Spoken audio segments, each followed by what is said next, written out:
Es asombroso detenerse a pensar en esto, fíjate. Un solo pensamiento, ya sea de un enojo profundo, de una tristeza aplastante o incluso de una alegría inmensa, altera físicamente el cuerpo al instante. Totalmente. Y todo sucede en cuestión de milisegundos. Exacto, en milisegundos.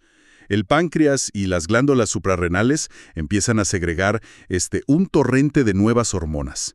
Y el vaso, el timo, mandan mensajes urgentes al sistema inmunológico. Claro, para que el cuerpo haga modificaciones inmediatas. Tal cual, el flujo sanguíneo cambia de dirección, va hacia las extremidades o se aleja de ellas, el ritmo cardíaco se altera y las enzimas en el hígado se transforman. Todo esto, y esto es lo verdaderamente loco, todo ocurre en nuestro interior sin mover un solo dedo.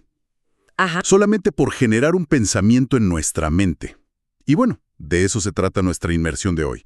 Vamos a desglosar la ciencia detrás de esta idea brutal. ¿Cómo podemos reconfigurar la mente para dejar de ser víctimas de nuestra propia biología? Sí, usando las ideas centrales del libro Desarrolle su cerebro del Dr. Joe Dispenza. Así es. Y para entrar de lleno, creo que tenemos que establecer un marco conceptual que rompe un poco con lo que, digamos, nos enseñaron en la escuela. Definitivamente. Y el físico cuántico Amit Goswami lo plantea perfectamente en el prólogo. Él señala que estamos viviendo un cambio de paradigma masivo sobre qué es exactamente la realidad. Ujú. Porque, a ver, en el modelo científico antiguo considerábamos que la conciencia era simplemente un subproducto del cerebro. Como si fuera una especie de humo que sale de un motor, ¿no? Un accidente biológico. Exactamente, como si el cerebro creara la mente casi por casualidad. Pero en el nuevo paradigma que exploramos hoy, la ecuación se invierte por completo. La conciencia es la estructura primaria, ¡Wow! O sea, el terreno fundamental. tal cual. Es el terreno fundamental de la realidad. Y el cerebro pasa a ser secundario. Es el instrumento, la máquina de carne, por así decirlo, que la conciencia utiliza para colapsar un mar de posibilidades cuánticas en nuestra realidad física y cotidiana. Bueno, vamos a desempacar esto porque suena completamente a ciencia ficción. Sí, suena muy fuerte. Si la conciencia está realmente por encima del cerebro, la pregunta obligada es ¿por qué resulta tan increíblemente difícil cambiar nuestros patrones diarios? Es una excelente pregunta. Porque, a ver, si alguien quiere dejar de ser impaciente o quiere salir de un pozo de negatividad, ¿por qué la biología parece arrastrarnos del cuello de vuelta al mismo punto de partida? Esa es la gran paradoja. Y la respuesta está en una verdadera fábrica química que opera entre nuestras orejas. Tenemos que entender que cada pensamiento que producimos genera una reacción bioquímica inmediata. O sea, no hay pensamientos neutros. No existen los pensamientos neutros que flotan por ahí en el vacío. Si tenemos pensamientos inspiradores, el cerebro produce neurotransmisores como la dopamina. Que nos inunda de esa sensación de anticipación y alegría. Exacto. Pero, por otro lado, si nos sumergimos en pensamientos de victimización o rabia, el cerebro produce neuropéptidos específicos de estrés. Y aquí entra en juego el hipotálamo. El laboratorio químico del cuerpo. Asimismo, el hipotálamo actúa como un laboratorio mezclando estos químicos y enviándolos al torrente sanguíneo. Entonces, el cuerpo recibe esta avalancha química y, lógicamente, siente la emoción correspondiente.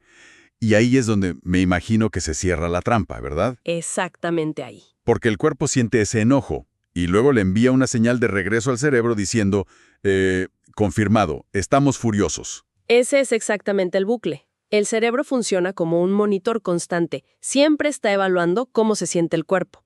Al recibir la señal química de que el cuerpo está enojado, el cerebro entra en modo de justificación. Claro, busca razones para estar enojado. Ajá, y automáticamente genera más pensamientos de enojo para igualar ese sentimiento. Entonces, el pensamiento crea la emoción y luego esa emoción dicta el siguiente pensamiento. Es un círculo vicioso. Totalmente, este ciclo continuo es lo que se conoce como un estado del ser. Y cuando entramos en este estado, el cuerpo literalmente se convierte en la mente. Claro, el cuerpo toma el volante. Es como, es como conducir un auto por la misma ruta para ir al trabajo durante 10 años. Buenísima analogía. Al principio uno presta atención a cada semáforo, a cada giro, Pero después de una década, el cuerpo toma el control. Es un piloto automático absoluto. La mente consciente está divagando sobre qué hacer para la cena, pero el cuerpo está tomando las curvas perfectamente. Es una analogía perfecta. Cuando el cuerpo se convierte en la mente, somos como ese conductor. Reaccionamos por pura inercia química. El cuerpo conoce el camino emocional mucho mejor que la mente consciente. ¡Qué locura! Ya hay una historia fantástica sobre Albert Einstein cuando escapaba de la Alemania nazi. Se cuenta que su esposa estaba profundamente afligida por tener que dejar atrás sus muebles y sus pertenencias. Estaba llorando por el apego, me imagino. Sí, llorando por lo apegada que estaba a esas cosas. Y Einstein, con esa genialidad tan suya, bromeó y le dijo, «Pero, mi querida, ellos no están apegados a ti». ¡Qué buena respuesta! Lo que ilustra esta anécdota es que las emociones y los objetos externos no se aferran a nosotros de manera mágica, sino que somos nosotros quienes nos identificamos obsesivamente con los circuitos cerebrales conectados a esas emociones. Espera, eso suena brillante en la teoría, es una gran anécdota de verdad. Pero en la práctica, cuando estamos furiosos o deprimidos, ¿no sentimos que nos estamos aferrando a una arquitectura neurológica? Claro, se siente muy real. Se siente que la rabia nos posee. Sentimos que somos esa rabia. Entonces, ¿cómo pasamos de esa teoría tan pulcra a lo que realmente se siente en el estómago? Bueno, lo fascinante aquí es cómo interviene el estrés crónico para crear esa sensación de que la emoción nos posee. Cuando este bucle químico es impulsado constantemente por hormonas del estrés como el cortisol o la adrenalina, básicamente animalizamos nuestro cerebro. Animalizamos. ¿Qué palabra tan fuerte? Sí, porque vivir en un estado de emergencia constante mantiene nuestra biología en un modo primitivo de supervivencia. Y en ese estado, la sangre y la energía literalmente abandonan los centros creativos y pensantes del cerebro. Se van a las extremidades, ¿no? Exacto. Inundan las extremidades porque el cuerpo se prepara para pelear o huir. En ese momento, no hay capacidad de pensar creativamente. Quedamos atrapados en reacciones mecánicas. Nos comportamos más como animales acorralados que como creadores conscientes. Tal cual. Por eso se siente tan visceral y tan inevitable. Entonces, si el cuerpo y el cerebro están atrapados en este ciclo adictivo de supervivencia, pues parece una prisión perfecta de la que no hay escapatoria. Pero sabemos que la ciencia no se queda en el fatalismo. Por suerte, no. Existe un hardware biológico diseñado específicamente para romper este ciclo, ¿no es así? Así es. Y ese mecanismo de escape es la neuroplasticidad. Durante muchísimo tiempo, la ciencia y la medicina creyeron que el cerebro estaba cableado de manera rígida. Como una máquina fija. Sí, se pensaba que era como una microcomputadora, donde al llegar a la edad adulta, el hardware ya era inmutable. Si eras iracundo a los 30, morirías iracundo. Menos mal que se equivocaron. Sí, la neurociencia moderna demuestra que esto es completamente falso. El cerebro es en realidad una red danzante de fibras eléctricas increíblemente maleable. Las neuronas se conectan y desconectan todo el tiempo según nuestras experiencias y pensamientos diarios. Y esto nos lleva a una regla de oro en este campo, que es la ley de Hebb, que dice, las células nerviosas que se encienden juntas se conectan entre sí. Y la otra cara de la moneda, lo que no se usa, se pierde. Exactamente. Pensemos en cómo funciona físicamente. Si activamos los mismos circuitos neurológicos todos los días quejándonos de las mismas cosas en el trabajo, esas neuronas desarrollan conexiones físicas más gruesas y duraderas. Es como pavimentar un camino de tierra hasta convertirlo en una autopista de 8 carriles. Me encanta esa imagen.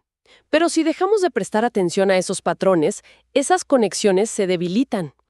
Pensemos en esa clásica ilusión óptica del dibujo que puede verse como un pato o como un conejo. Ah, sí, la que dependiendo de cómo la mires, cambia por completo.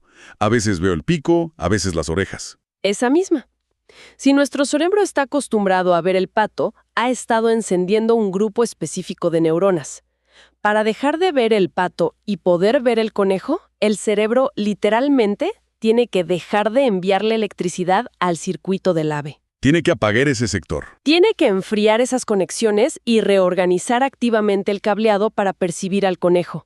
Es un acto físico de reconfiguración que requiere energía. Y esa reconfiguración prueba de manera contundente que la genética no es una sentencia de por vida. Fíjate que hay un ejemplo increíble en las fuentes sobre personas ciegas de nacimiento que aprenden a leer en braille. Sí, ese estudio es fascinante. A través de la atención sostenida, sus cerebros reasignan áreas enteras de la corteza visual, una zona que normalmente procesa la luz y los colores, para procesar el sentido del tacto en la punta de sus dedos. Es una maravilla biológica. Si el tejido físico puede cambiar su propia anatomía de forma tan extrema, los genes claramente no dictan nuestro destino. Pero, a ver, aquí tengo que hacer de abogado del diablo de nuevo. Adelante, dime. Si nuestro cerebro es tan maravillosamente plástico, tan adaptable y literalmente está pidiendo a gritos reorganizarse, ¿por qué el cambio se siente tan horrible y tan incómodo en la vida real? Es la objeción perfecta. Y la respuesta nos devuelve a la fábrica química. El dolor del cambio es la abstinencia pura y dura. Abstinencia, como con las drogas. Literalmente. Cambiar biológicamente exige dejar de pensar y actuar de la manera que produce los químicos a los que nuestras células ya se han vuelto adictas. Cuando intentamos actuar diferente, digamos, no reaccionar con gritos ante una provocación, interrumpimos el suministro habitual de esos neuropéptidos de enojo. Y el cuerpo entra en pánico. Se comporta exactamente igual que un adicto al que le quitan su droga. Entonces, ¿qué significa todo esto? El cuerpo se rebela contra nosotros. Totalmente. El cuerpo envía señales de alarma masivas al cerebro diciendo: «¡Peligro! Nos falta nuestra dosis de victimismo». Vuelve a pensar en aquello que nos molestaba de nuestra pareja. ¡Qué fuerte! Esa resistencia física, esa ansiedad que sentimos en el pecho cuando intentamos cambiar un hábito, no es un fallo psicológico. Es el cuerpo exigiendo su cóctel químico habitual. Es decir, ese malestar brutal del cambio es en realidad la muerte química de nuestro viejo yo. Así de crudo y real. Ahora, sabiendo que los cables del cerebro pueden reorganizarse y que el cuerpo va a patalear y gritar como un niño haciendo berrinche, necesitamos saber quién toma el mando. ¿Quién tiene la autoridad en el cerebro para soportar esa tormenta química y obligar a las neuronas a reconectarse? Y aquí entra el verdadero héroe de nuestra biología, el lóbulo frontal. Hablemosle eso porque es clave. El lóbulo frontal o la corteza prefrontal es el gran regalo de la evolución. Es la parte más reciente de nuestro sistema nervioso y ocupa un área enorme justo detrás de la frente. Me gusta llamarlo el gerente interior, sí. Y tiene 3 funciones fundamentales que hacen posible cualquier transformación humana. Bueno, vamos a desglosarlas porque entender cómo opera esta parte del cerebro es lo que nos da el control. La primera función es la metacognición. Esto significa la capacidad de observar nuestros propios pensamientos desde afuera. Ajá, darse cuenta de lo que uno piensa. Es ese momento en el que tomamos distancia y decimos: «Vaya, qué pensamiento tan destructivo acabo de tener». En el instante en que observamos el programa automático, ya no somos el programa, somos la conciencia observándolo. Es el primer paso para desaprender, claro. Exacto. La segunda función es la creación de una mente nueva. El lóbulo frontal tiene acceso a todas las bases de datos de nuestras experiencias pasadas y todo lo que hemos aprendido. Puede tomar esos retazos de información aislada y combinarlos en patrones completamente nuevos para formar un modelo de comportamiento inédito. Es como un editor de video armando una película nueva con clips viejos. Tal cual. Y la tercera función. Aquí es donde se pone realmente interesante la cosa. Sí, porque el lóbulo frontal actúa como un control de volumen maestro de nuestra percepción. Tiene la capacidad de hacer que un solo pensamiento sea más real que cualquier otra cosa en el universo, físico. Y para lograr esto, silencia a lo que llamamos los 3 grandes. Los 3 grandes. A ver qué son. El entorno exterior, el cuerpo físico y la noción del tiempo. Exactamente. Para dimensionar esto, pensemos que el cerebro procesa una cantidad absurda de datos por segundo. Hablamos de 400.000 millones de bits de información. Sería ensordecedor si fuéramos conscientes de todo. Totalmente ensordecedor. Sin embargo, el lóbulo frontal nos permite seleccionar activamente en qué ínfima porción de esa información vamos a enfocar nuestra energía.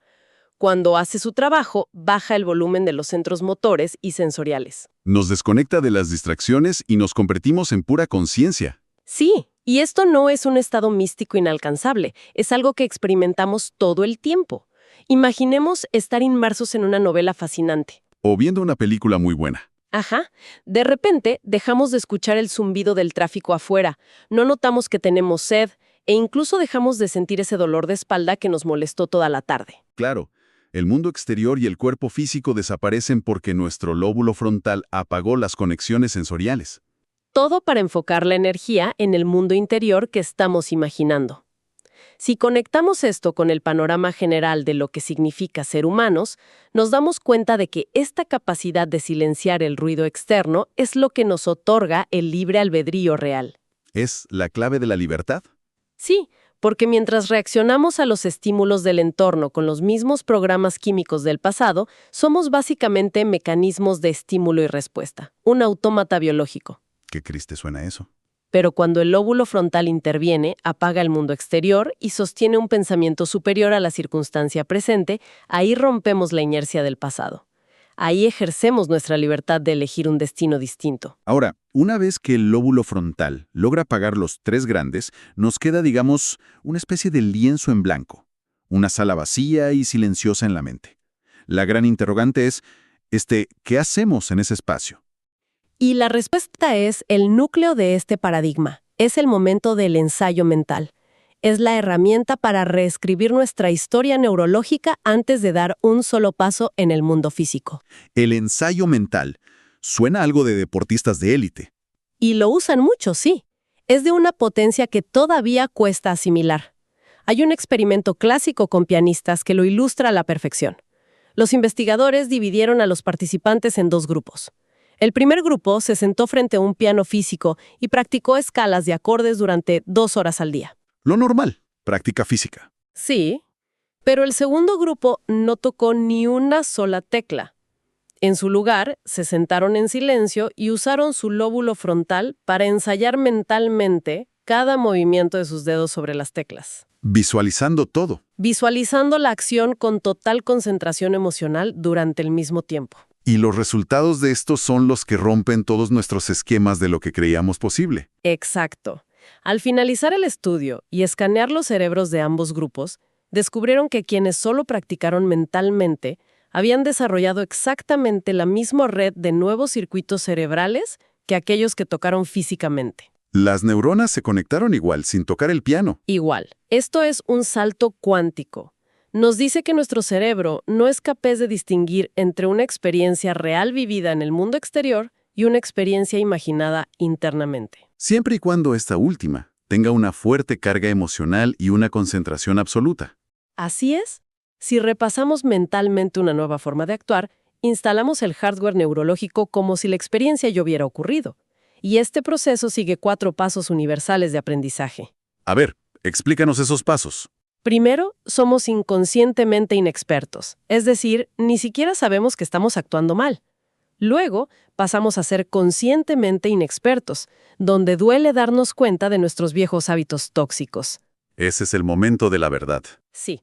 El tercer paso es ser conscientemente expertos. Aquí es donde el lóbulo frontal suda la gota gorda ensayando mentalmente la nueva actitud. Y finalmente, mediante la repetición constante, llegamos a ser inconscientemente expertos. Donde esa nueva personalidad o ese nuevo estado del ser se vuelve automático y natural, ya no requiere esfuerzo. Ya es parte de uno. Y para llevar esto al extremo máximo de lo que el ensayo mental puede lograr en la biología, creo que tenemos que hablar de la historia del propio Dr. Dispenza. Es un caso que pone a prueba todo esto. Es una historia impactante. A sus 23 años, él era un exitoso quiropráctico en La Jolla, California. Era sumamente atlético, participaba en competencias de alto rendimiento. Triatlones y cosas así, ¿no? Sí, y un día estaba compitiendo en un triatlón en Palm Springs. Había terminado la natación, estaba en la etapa de ciclismo, pedaleando a toda velocidad, acercándose a una curva donde la ruta se integraba con el tráfico vehicular. Uf, me imagino lo que viene. Fue un momento crítico. Un vehículo todoterreno que viajaba a más de 80 kilómetros por hora lo embistió de lleno por detrás. ¡Wow! 80 kilómetros por hora. El impacto lo hizo volar por los aires y aterrizar brutalmente contra el pavimento. El diagnóstico en el hospital fue catastrófico. Múltiples fracturas de compresión en toda la columna torácica. Terrible. La octava vértebra dorsal estaba completamente aplastada, hundida en más de un 60%, y los fragmentos de hueso afilado rodeaban peligrosamente su médula espinal. Y supongo que la opinión de los cirujanos era unánime. Y la solución era el procedimiento estándar, el método Harrington, Sí, la única opción médica. que, para quienes no lo saben, básicamente consistía en abrirle la espalda de arriba a abajo y atornillar largas varillas de acero a su columna para evitar que los fragmentos cortaran la médula. Una cirugía invasiva más no poder. Sí. Y sin esas varillas los médicos le aseguraron que quedaría paralizado de por vida. Pero él tomó una decisión que desafiaba absolutamente toda la lógica médica de la época. Rechazó la cirugía. Exacto, la rechazó. Fue una decisión basada en la convicción absoluta de todo lo que estamos hablando hoy.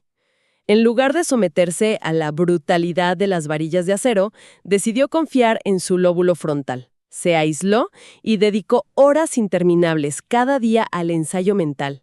Y visualizaba la curación. Concentraba toda su energía en visualizar su columna reconstruyéndose vértebra por vértebra, conectando su pensamiento consciente con la inteligencia biológica de su propio cuerpo. Alineando mente y cuerpo. Alineó completamente su intención férrea con un estado emocional de gratitud y curación, como si ya estuviera sano. Hay una frase hermosa sobre Mahatma Gandhi que dice: Gandhi es congruente en lo que dice, piensa y hace. Y esa congruencia absoluta fue el motor de su recuperación. Demostró un dominio radical sobre su propia materia. Pero a ver, detengámonos ahí. Porque escuchar sobre alguien que reconstruye una vértebra aplastada sin cirugía, solo con ensayo mental, es fascinante, pero suena un poco inalcanzable para la mayoría. Es un nivel de dominio extremo, sin duda. ¿Cómo traducimos esta anécdota monumental a nuestra vida diaria? O sea, si alguien nos escucha hoy y simplemente quiere dejar de explotar de rabia con sus hijos o quiere sacudirse una tristeza crónica que lleva arrastrando años, ¿sirve esto? Esto plantea la pregunta más importante de todas, porque nos lleva de la teoría a nuestra propia responsabilidad personal. El principio biológico subyacente es exactamente el mismo para regenerar tejido que para cambiar un rasgo de personalidad. Es el mismo mecanismo. El mismísimo. Todos nosotros poseemos el mismo hardware neurológico, la misma neuroplasticidad y el mismo lóbulo frontal. Si el cerebro de un pianista puede crear nuevas conexiones sin tocar las teclas, el único obstáculo real que nos impide dejar de ser iracundos o tristes es nuestra propia voluntad. El querer hacerlo de verdad. Exacto. Estamos dispuestos a dedicarle el tiempo y la concentración diaria para ensayar ese nuevo estado de ser. Es un trabajo duro, porque implica soportar la abstinencia química de la que hablamos antes. El cuerpo va a pedir su dosis de negatividad a gritos. Como un adicto. Como un adicto. Pero la maquinaria biológica para lograr el cambio está instalada en nuestro cráneo desde el nacimiento. Llegando a la síntesis de todo este recorrido, creo que el gran aprendizaje, la joya de esta exploración para quienes nos acompañan hoy, es un mensaje de liberación total. No somos víctimas de nuestra genética, ni prisioneros de los traumas de nuestro pasado, por más profundos que sean. Así es. Nuestro cerebro tiene una capacidad asombrosa e innegable para reorganizarse a sí mismo, y mediante el uso disciplinado e intencional de nuestro lóbulo frontal, pues podemos practicar el ensayo mental para reconfigurar la mente y, como consecuencia directa, transformar nuestro cuerpo físico. Y la relevancia de esto es inmensa. Significa encontrar la puerta de salida del modo de supervivencia. Significa que ya no tenemos que vivir como rehenes emocionales de lo que nos ocurrió hace 10 años, atrapados en un bucle donde el cuerpo deprimido dicta qué debemos pensar. Recuperamos el control. Por el contrario, recuperamos el poder de imprimar, de preparar biológicamente nuestro cerebro hacia un futuro deseado, antes de que ese futuro se manifieste en el mundo exterior. Es el salto evolutivo de reaccionar mecánicamente a crear nuestra vida de manera consciente. Y para cerrar, dejemos una provocación sobre la mesa, volviendo a esa física cuántica que mencionamos al inicio. Si es cierto que la conciencia es la estructura primaria de toda la realidad, y que el cerebro es simplemente una máquina de colapsar infinitas posibilidades antes de que las observemos, la pregunta es, ¿qué versión de la realidad material colapsaría mañana en nuestro mundo exterior si el día de hoy tomamos la decisión inquebrantable de cambiar radicalmente nuestra observación interior? Es una invitación abierta para que pongamos a prueba nuestro lóbulo frontal y descubramos de qué somos realmente capaces.